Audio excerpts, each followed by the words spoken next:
Assalamualaikum warahmatullahi wabarakatuh. Izin memperkenalkan diri, nama Jenny Andriani, NPM 2103012018, kelas SIA, Prodi Ekonomi Syariah, MK Pendidikan Karakter Anti Korupsi. Baik, di sini saya akan menjelaskan materi tentang pendidikan karakter anti korupsi. Yang pertama yaitu artikel mengenai kekayaan Indonesia, berbagai mana sumber daya alam kandungan yang ada di bumi Indonesia, hewani, nabati, geografis, maritim, penduduk, budaya, agamanya, dan analisa mengapa Indonesia kaya dari berbagai hal tersebut, yaitu adalah yang pertama, Indonesia merupakan negara yang banyak dianugerahi Tuhan akan kekayaan alam. Bahkan beberapa kekayaan alam di Indonesia tak dimiliki oleh negara lain, seperti emas, minyak bumi, gas alam, batu bara, hingga hasil laut yang terbesar di berbagai daerah Indonesia. Di Indonesia terdapat beberapa daerah yang dikenal dengan kekayaan alam dari sumber daya alam.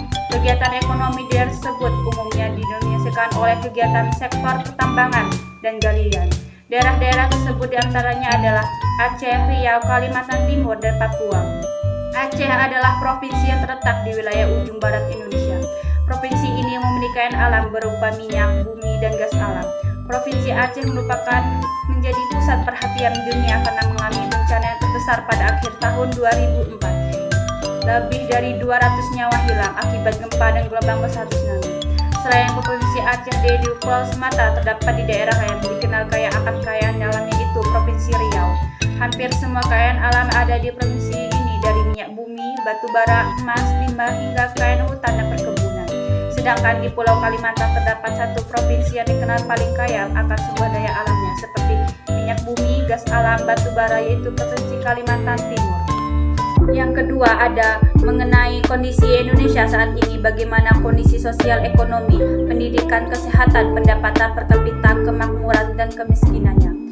Perekonomian Indonesia tahun 2002 yang dihitung berdasarkan produk domestik bruto (PDB) atas dasar harga berlaku mencapai 9.584,4 triliun. Pada PDB per kapita mencapai 7,1 juta atau 7,8,9. Ekonomi Indonesia tahun 2022 tumbuh sebagai 5,31%, lebih tinggi dibanding capaian tahun 2021 yang mengalami pertumbuhan sebesar 3,70%. Dari sisi produksi, pertumbuhan tertinggi pada lapangan usaha terprestasi dan perundangan sebesar 19,87%. Sementara dari sisi pengeluaran, pertumbuhan tertinggi dicapai oleh komponen ekspor barang dan jasa sebesar 16,28%. Pertahanan menjamin sosial wajib mengalami pertumbuhan tertinggi sebesar 10,56%. Dari sisi pengeluaran, komponen pengeluaran tertinggi sebesar 30,13%. Selama tahun 2022, kelompok provinsi di Pulau Jawa mewarnai struktur dan kinerja ekonomi Indonesia secara spasial dengan kontribusi sebesar 5,48% di kinerja ekonomi, mencatat pertumbuhan 5,31%. Indeks perilaku anti korupsi PBK Indonesia 2002 sebesar 3,93 pada skala 0, sampai 5. Angka ini lebih tinggi dibandingkan capaian 2021. Yang ketiga ada mengapa Indonesia yang kaya sumber dayanya melimpah akan tetapi berbanding balik dengan kondisi Indonesia, yaitu adalah Indonesia memiliki kondisi geografis yang unik antara negara lain di kawasan Asia Tenggara.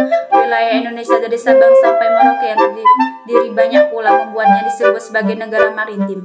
Namun Indonesia juga disebut sebagai negara agraris karena banyak penduduknya yang hidup bergantung dari hasil pertanian. Indonesia sebenarnya lebih tepat disebut negara maritim. Wilayah Indonesia ada 70% lautan dan 30% daratan, memiliki lebih dari 17 pulau dengan garis pantai lebih dari 9,9 km. Wilayah laut Indonesia yang luas membuat Indonesia menjadi negara yang memiliki kompetensi di bidang kelautan dan perikanan. Indonesia adalah negara kepulauan yang tidak hidup dengan budaya maritim. Hanya orang pesisir saja yang memanfaatkan laut itu pun secara tragis karena banyak ikan yang dicuri oleh kapal-kapal asing. Selanjutnya yaitu data terkait korupsi, berapa uang negara yang hilang akibat korupsi, yaitu berdasarkan apa yang telah disampaikan pada Undang-Undang Negara Republik Indonesia Nomor 20 Tahun 2003 menjelaskan bahwa perkembangan pendidikan Indonesia adalah untuk mencerdaskan kehidupan bangsa. Kondisi yang menggambarkan pendidikan di Indonesia yang pertama adalah pengembangan sumber daya manusia yang tidak merata. Intinya dunia pendidikan selalu bergantung pada kualitas SDM-nya, itu sendiri baik tenaga pendidik maupun siswanya. peningkatan SDM di Indonesia masih cenderung berfokus pada Pulau Jawa, sedangkan wilayah lainnya masih didominasikan. Di Indonesia, khususnya wilayah timur, Indonesia pendidikan masih sangat memperhatikan berdasarkan data dari Lembaga Pendidikan Anak Usia Dini, non-formal dan informal. Masih terdapat 18.000 anak di Indonesia Timur yang putus sekolah. Kebanyakan dari mereka putus sekolah karena masih banyak yang buta huruf. Paling tinggi berada di Provinsi Papua, yaitu sebesar 3,631, NTB sebesar 6,48, dan Sulawesi Barat 10,1033%. Yang selanjutnya yaitu apabila uang tersebut dipakai untuk membangun kondisi sosial ekonomi, pendidikan, kesehatan, pendapatan per kapita, apa saja yang dapat dibuang sebesar tersebut. Yaitu saat ini Indonesia sedang berupaya meningkatkan mutu pendidikan di Indonesia dengan kurikulum 2013. Penerapan kurikulum 2013 ini diharapkan dapat menjadi kesempatan yang bagus untuk Indonesia dengan meningkatkan kualitas pendidikannya dan meningkatkan daya saing agar setara dengan negara-negara lain. Tulisan ini dibuat untuk membahas mengenai kualitas pendidikan Indonesia saat ini. Dinilai rendah, maka dari itu diharapkan dengan tulisan ini akan memunculkan kesadaran dari tiap individu untuk membangun Indonesia menjadi lebih baik dan lebih maju guna mempersiapkan Indonesia yang berkualitas. Berikut bimbingan kepada anak dapat dilakukan oleh orang dewasa, baik itu orang tua ataupun guru sekolah. Membimbing atau mendidik bisa dikatakan sebagai usaha membantu anak dengan kesengajaan agar anak tersebut dapat menjadi manusia yang dewasa, bertanggung jawab dan mandiri. Indonesia merupakan negara berkembang yang masih mengalami berbagai proses pembangunan termasuk dalam sektor pendidikan, sehingga hal ini menyebabkan pelaksanaan proses pendidikan juga masih diharapkan oleh berbagai tantangan dan pendengaran seperti kurang meratanya pendidikan terutama di daerah-daerah tertinggal. Ketidakmerataan ini sering dialami oleh lapisan masyarakat yang miskin. Seperti yang kita ketahui, semakin tinggi pendidikan, semakin mahal juga biayanya, sehingga tak ada jarang banyak orang yang memiliki sekolah yang dibandingkan harus mengeluarkan banyak biaya. Cukup sekian yang bisa saya sampaikan. Apabila ada kesalahan, saya mohon maaf. Saya akhiri. Wassalamualaikum warahmatullahi wabarakatuh.